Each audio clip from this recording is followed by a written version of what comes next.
My name is Kermit Anthony Crawford. I am a psychologist, a PhD doctoral psychologist.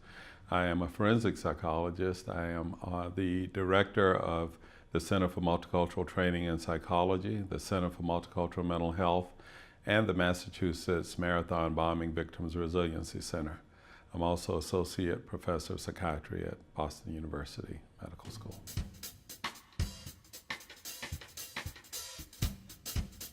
Born in Georgia, raised in North Carolina.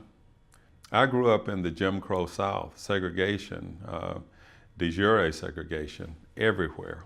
I remember white-only signs on restaurants. I remember having to go to the back of many businesses, not being able to ride in the front of the bus. I remember all those things.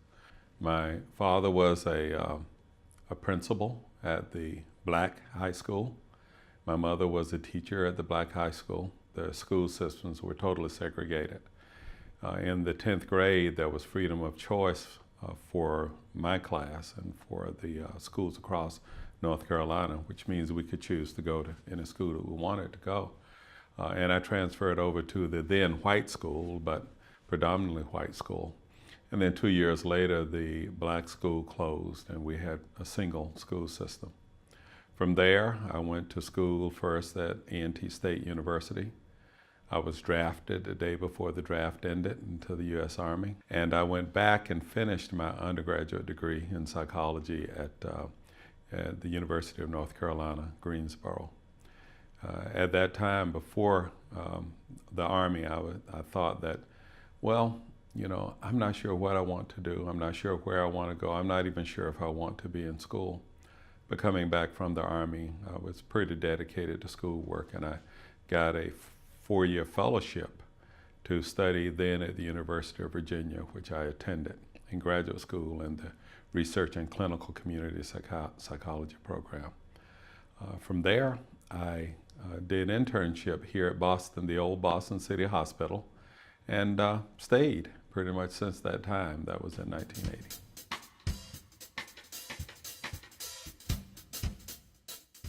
Diversity is difference, and difference across personalities, across experiences, across genders, economic levels, religion, gender preference, ability, disability, culture, race, ethnicity. All those things and more are difference, and not only just the differences in individual parts, but the difference in the intersectionality between those differences.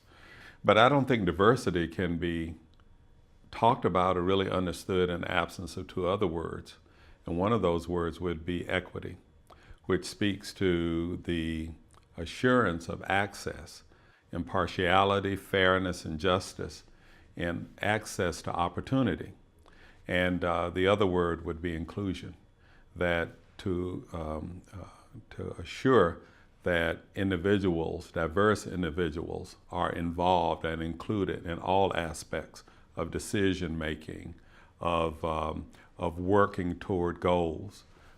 To me, diversity, equity, and inclusion pretty much go together and are essential for each other.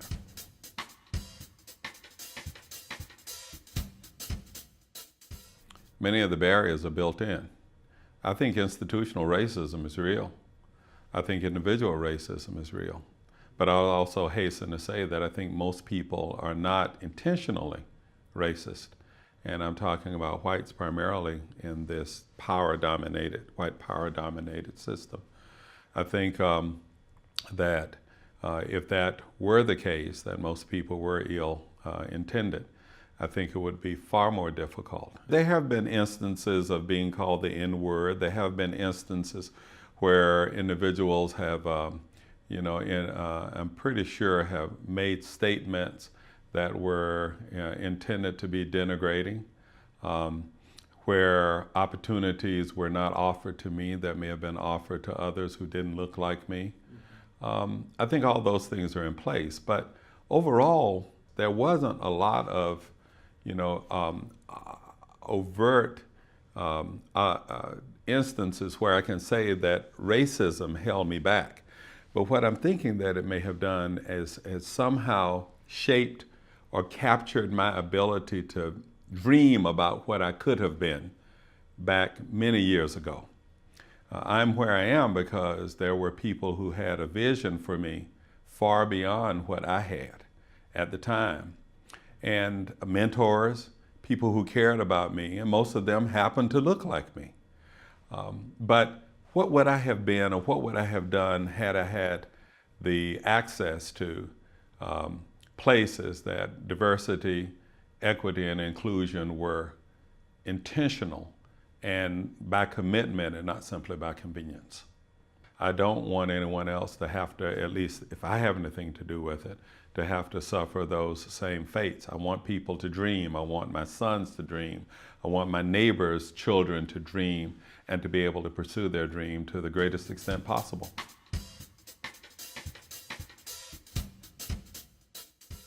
I'm not sure that you ever cure it. I think that it is the kind of thing that you'll always have to work on and work with like-minded others, like experienced others, like open others in terms of working with this. I think that for many of us, especially in academia, I think that the first challenge is to work with ourselves. How do we feel about diversity? How do we feel about differences? Have we dealt with issues around implicit bias? Have we dealt with issues that deal with stereotype threat?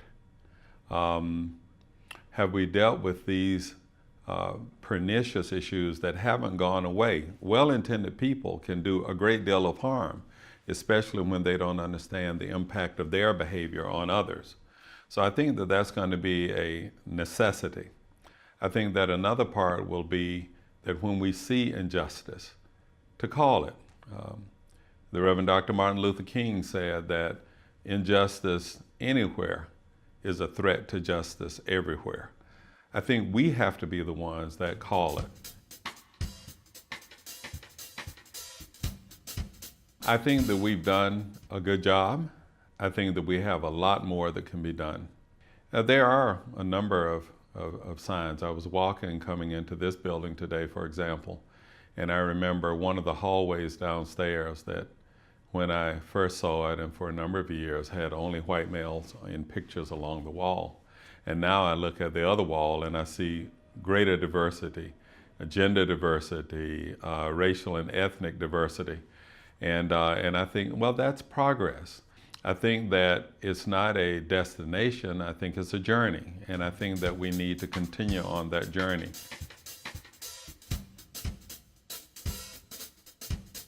There was a song in the church. I attend an all-denominational church. And it says, "Look at me, I'm a testimony. I didn't make it on my own. I'm not standing here all alone." And to understand that for many of us, especially those of us who worked in multicultural mental health, but multicultural issues, period, with diversity, equity, justice, fairness, impartiality, that we're standing on the shoulders of others who paid prices for us to be where we are. And I think it's important to continue to reinforce that message with the students and with others that are coming behind us, lest they forget that people made big sacrifices that they didn't even know necessarily for them to be where they are today, and that they have hopefully understood their commitment, or a commitment to be able to lift as they climb, to be able to keep the door open for others who look like them and who don't look like them, or who speak a different language. I think that's absolutely essential for the students here who are going to ascend to the highest heights of the profession, to the faculty here who have demonstrated exceptional scholarship and commitment to academia, to the leadership here who has led the way for us to be where we are, to say the things that we say, to do the things that we do. I think those are all absolutely critical to the progress that we'll continue to make in diversity, in equity, and in inclusion.